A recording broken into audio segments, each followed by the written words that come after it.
Ah, good morning, good morning. It's almost 8 a.m. today.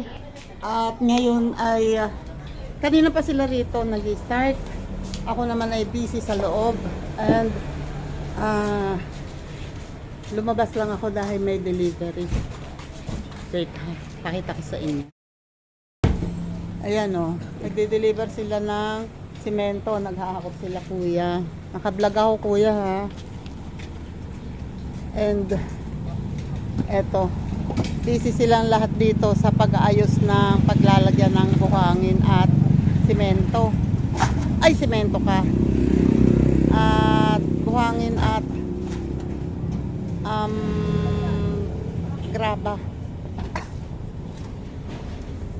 Ubus na ubus ang buhangin. Ito na lang ang natira. Iyan ay pinagbistayan.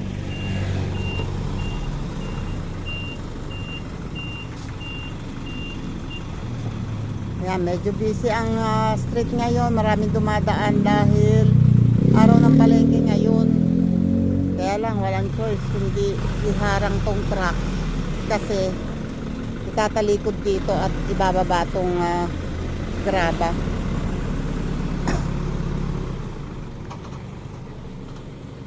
Tapos doon sa parte doon, buhangin. Dapat ipinatong mo rito yung baka hindi kaya matabunan tong onti pa. Okay, enough.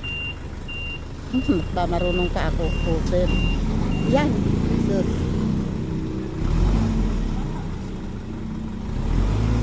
Yan.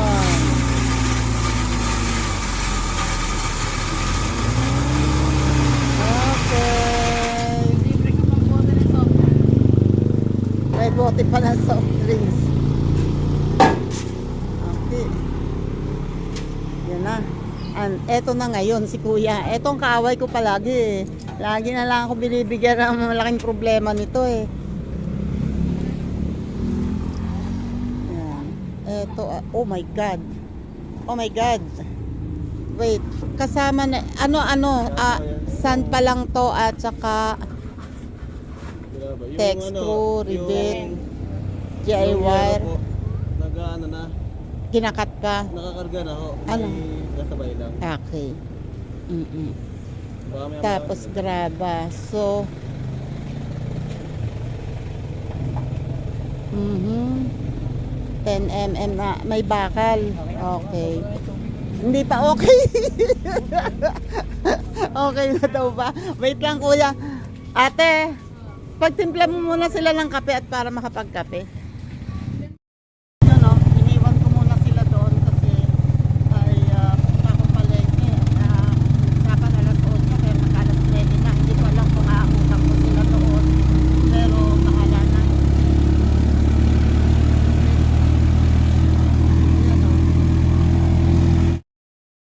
Nandito na ako sa market. At hindi ako sure talaga kung nandito pa rin sila.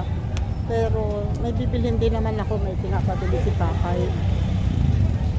Kung sakali nandito pa sila, edi mas maganda. Pero kung wala akong magagawa. Ganoon talaga, kailangan unahin ko yung mga dapat unahin. Hindi pwedeng basta umalas. Ayun, tama nga, hinala ko. Kanina pa sila. Kasi alas 8 ang usapan. Ako'y anong oras na dumating dito? Alas 9 na. Kaya nakalis na sila. Ako naman ay bibili lang ng pinapabili ni tatay. And then uwi na rin. Ito na ako sa bahay at mag-alas 10 na.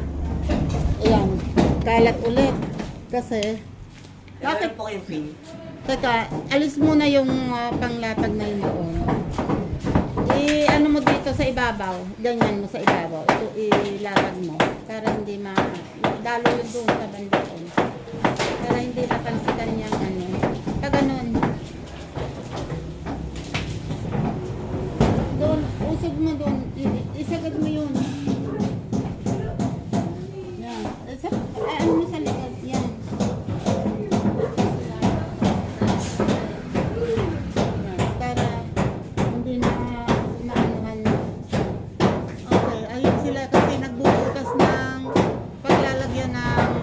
kahoy. Nagkakahoy na sila. Okay. Silip nga ulit sa inyo mga pinagagawa. Ayan. Oh, kagulo na doon sa taas. Ano, nakayari na ba kayo? Opo. Bilis na. Gusto mo bangasan? Bababa muna at magme-merienda muna sila. Mag-aalmusal pala. Almusal muna. Okay, nag-start na sila. Sa tingin mo, makakakumpleto tayo ng kahoy? Tama ba? Oo. Oo, gamitin ang mga kailangan gamitin at talagang wala, hahanap din ng paraan. Baka meron kayong makikitang magpaparenta ng ano ng chainsaw, ng power saw.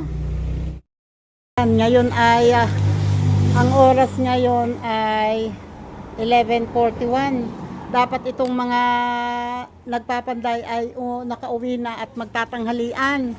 Kaso, wala silang gagamitin na 2x2 na pag gagawin pamakuan ng bubong. So, ang solusyon, magre-renta ng jeep, isasakay si Kahoy, and then, tinawagan yung hardware sa bayan. Tinanong kung pwedeng ipatistis tong kahoy. Kahit yan na ay 2x5 yan pero pwedeng hatiin na lang. Pag hatiin sa gitna. And ayun. So magiging doble ngayon ang gastos ko. Magbabayad ng pangpalagari dito and meron kaming tinawagan na jeep na pagsasakyan nito. So another bayad yon. And itong mga ito ay sasagutin ko ngayon ng tanghalian kasi wala silang tanghalian ngayon, wala lang oras para magtanghalian. Hindi na makakauwi. Wag ka, baka malalaglag ka dyan, baka umano ang kahoy, umusod. Ayun, so yun na, para lang maayos na tong kinaating bahay na to. Ang daming sampay, pasensya na kayo, kami nagpalaba at wala nang masuot. Ayan kami ay aalis at sasamahan ko si Bunso magpabaksin. Ayan ang mga bata ay nagbubudel po. Ayan mga kaibigan ni Dwayne. Ayan, Jesus. Kaway. Paano? Ayan. Paano danyon? Ano to? Bayad nila sa'yo. Ba't di kayo kumain? Ha? Hindi mo kumain ko mga to. Oo. Sama tayo ni Henry. Oo, pangkain ninyo, Ay. Ayan. Wait. Ha? Ay, ito nga, ay, ano nyo pang merienda mamaya. Teka. Ngayon ay 3:35 na ito. Ito, hindi kong nililinis to kasi ito puro kalat kanina na ang galing doon sa taas. Ang dami. Ayun. Imanap ko na lang para mausog to. Mga suka. At sila naman ay nagmerienda ng champurado. Hindi ko na na-vlog. May nagluto si ate, si Bunso ng champurado. Isang puno dito, ha. Ngayon, nagche-chess naman sila, ang mga bata. Oy, may alam ba kayo dyan? Si tatay ang coach nila.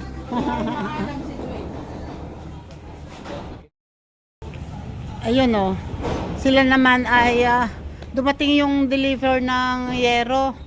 So sila ay nagbububong, naglalagay kasi hindi ko na i-vlog pero pinilit nilang malagyan ng kahoy, makahuyan. Yung sinasabi ko kaninang kahoy na ipapatistis doon sa hardware, ayun, sila rin ang nagdala. Sila rin ang nagpatistis doon. So, naikabit na nila. Kailangan yan, tinataas na nila. Last na ba yan? Last na yan? Last na? Ayun. nakakasa na. Hindi pa lang napapakuan.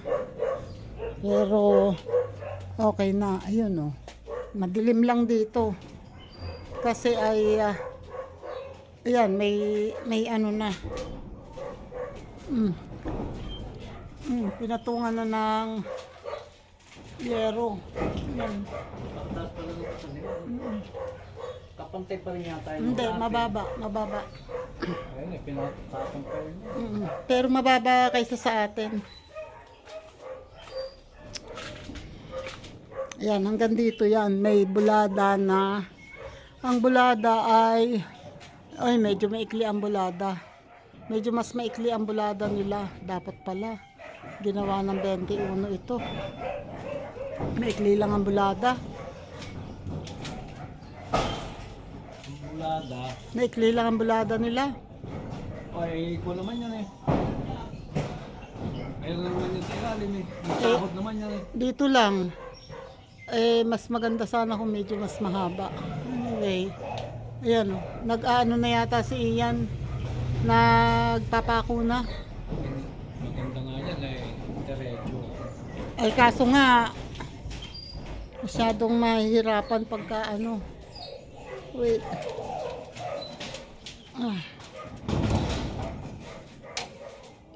Maakyat ako para maipakita ko sa inyo yung ano. Ayan o. Nakapatong sa ibabaw ng ano. Ayan o. Nakaano na sila. Nagbubuhat ng last na bubong. Ayan. So nakapatong sa hollow blocks yung dapat pala pinaukit ko na lang. Anyway, ayos lang yan kasi masyado nang mapapa kung bababa pa yun. So, ayan, nakapatong doon sa hollow blocks, mas mataas na. Dalawang hollow blocks dito sa diga. Tapos, pinilit na lang nilang malagyan to para medyo mas safe. Hindi na masyadong delikado pag umulan. Tapos, ayusin nila yan. Lalagyan pa dyan papatasan pa dyan ng hollow blocks sa gilid pababa. Yung tulad ng ginawa sa amin. And then, ganun din sa kabila. Sa kabila naman ay lalagyan ng flashing. Wall flashing.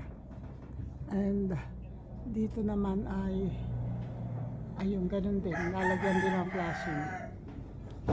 Para hindi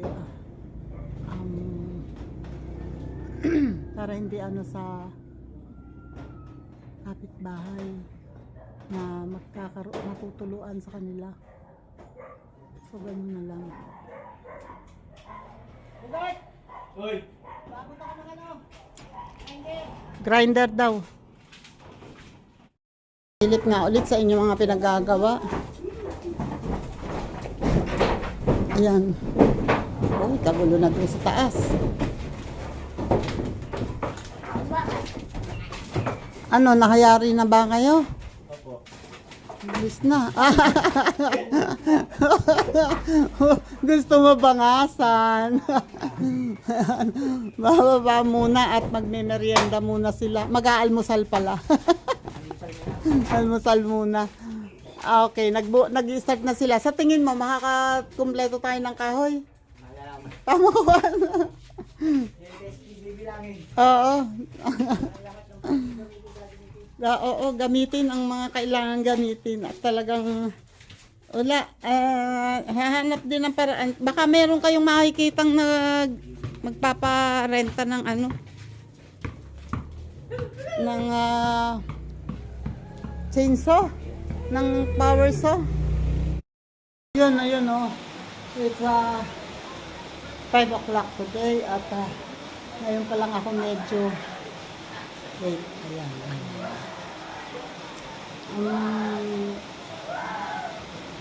Medyo nawalisan ko, medyo na-map ko ng kaunti. Ito lang. Yung terrace, yung garahe, medyo nawalisan ko ng kaunti. Naglalaro pa yung mga classmate ni Dwayne. Itong kusina, hindi ko pa namamap. Oh my God. Basta, ako'y magpapahinga muna kasi hindi pa ako nakakaligo. Si Buntes, kumakain. Ang daming laman ng lamesa. Grabe. Ako muna, Tita Aw. Okay, ako salamat ulit sa inyong lahat sa pagsama sa amin sa vlog na ito na kung ano-anong hindi ko na alam kung ano nangyari. May maraming ginawa na hindi naman ako nakapag-vlog kasi sobrang busy talaga. Hindi ko na na-vlog yung iba. Kaya, yan, hanggang dito na lang at ako'y magpapahipahinga lamang at awa ng Diyos ang aking tuhod na bawasan na yung sakit. Sana wag nang umulit. Okay, bye-bye sa inyong lahat. Maraming salamat. God bless po.